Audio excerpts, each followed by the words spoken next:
My name is Tyler DeLuca, and this is your Biased Thunder recap for Game 2 versus the Houston Rockets, and everything was better today. Yet nothing actually got better for OKC with us losing 111-98. A game that felt so much better than it actually was means we're going to start with the limited pros again, and we'll get to my long list of negatives towards the end of the video. So easily the biggest positive today is Lu Dort came back and looked like himself. The energy was there.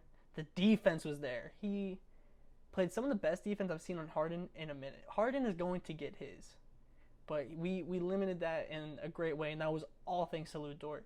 And the biggest plus from his defense on him was a limited amount of free throws that Harden got. He only shot 9 free throws in the game, and with a player that is as smart with his body, his overall basketball IQ, his playmaking, as Harden, to limit him to 9 free throws is great.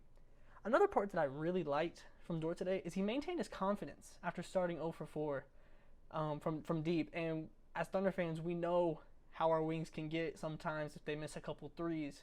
We've had some of the most timid wings I've ever seen play basketball, but he kept shooting, which is huge just because even if he's not making them, the threat of him being able to shoot that three ball where the defense has to play out on him opens up the game for our guards so much more. And last but definitely not least is his contagious hustle.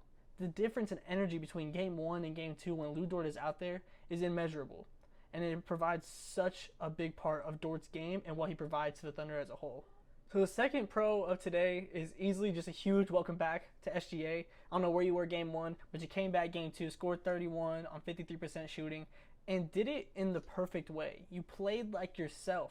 I was a little bit worried coming into game 2 is he going to force any shots after he struggled to really find any shots in game 1? And he didn't do that. He very quickly took more shots in game 2 than he did in game 1, but they were still SGA type shots, step backs, driving to the hole, mid range.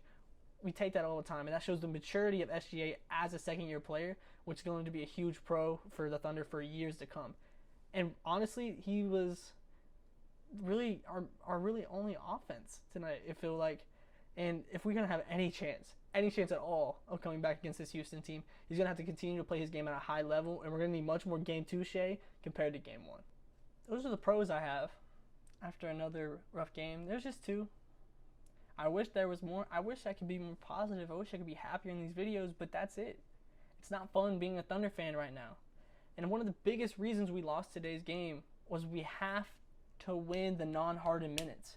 Even with a bad Harden game, the game was never out of reach for the Rockets. We should be going on these runs when Harden is out of the game. We have to contain the side guys if we have any chance of winning this. Daniel House, Eric Gordon, those type players, they can't go and get 18, 19, 20 points in a game if Harden is struggling. Those should be the times we take advantage of the Rockets when they don't have their main playmaker on the floor, especially without Russell Westbrook even playing right now. If we don't win those minutes, then we don't stand a chance at all against Houston. Okay, so the next con is turnovers.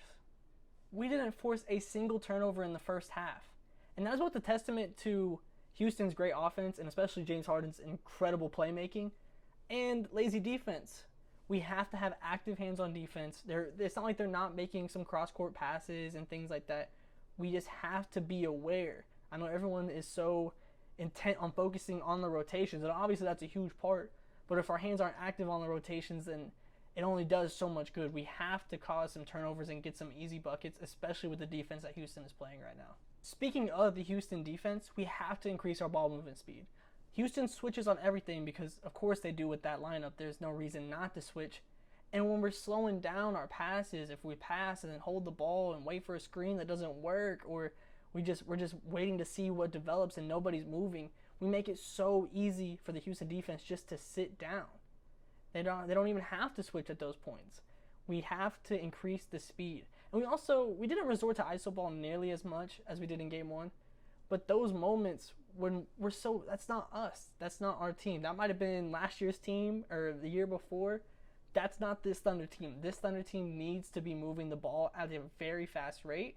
And we're not seeing that at all, and it's making it so much easier for the Houston defense that was so questioned coming into the playoffs. They look like a lockdown team because we're making it so much easier on that team to play easy defense.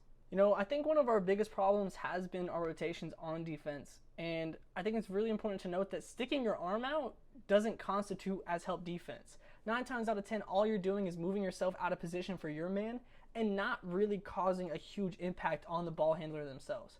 I think it would be super important, especially for our big guys like Adams and Noel, to just pick and we recover from there. Either stay on your man up at the 3 or drop down if Harden's driving. Because when you're just in the middle, you're really not impacting one either way, and you're kind of just leaving both options open anyways, just giving an incredible playmaker like Harden even more options when that is the exact opposite of what we need to be doing. I think going into Game 3, one adjustment that Billy Donovan is going to have to look at is who he's putting in at the 5 spot. We've seen basically only Adams and Noel at that 5 spot, more traditional bigs, but you're not going against a traditional team right now. The ability for the defense to be able to sink off of Adams and sink off of Noel because there's no threat of them shooting makes it so much harder for the guards to probe in and test the defense and see how they're going to react.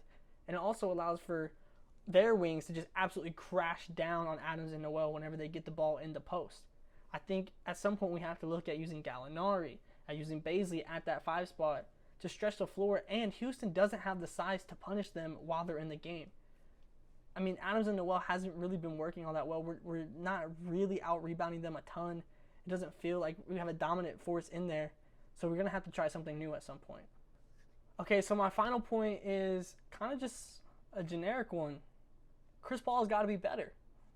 It didn't feel like that was Chris Paul out there today. You know, there's a couple savvy plays, you know, tying the shoe, running over PJ Tucker when he was on the ground and get the foul. But overall, it didn't feel like the future Hall of Famer out there. Producing a minus 36 overall in the game is going to get us swept. You can't be afraid to probe in a little bit and get the defense on your back like what worked so well for us in the regular season. Overall, we just don't feel like that 5th seed. We don't feel like that Thunder team at all. It feels like we're a completely different team. And I feel like a lot of that is Chris Paul isn't exactly playing like himself, and it's making it much harder for the rest of the team. And in the post-game press conferences, Chris Paul acknowledged that. And so I have some faith that he comes back in Game 3 a little bit better, but I'm not going to believe it until I see it. I've said it several times in this video, and I'll say it again. If the Thunder are going to win this series, we need to start playing like ourselves. I'm not ignorant enough to believe that playing against these really unique Houston Rockets isn't going to cause some changes and a learning curve of some, but they're completely dictating the game. This is a Houston Rockets-led game even when we have the lead on the scoreboard. And if we don't switch back to what got us here in the first place, we're not going to advance at all.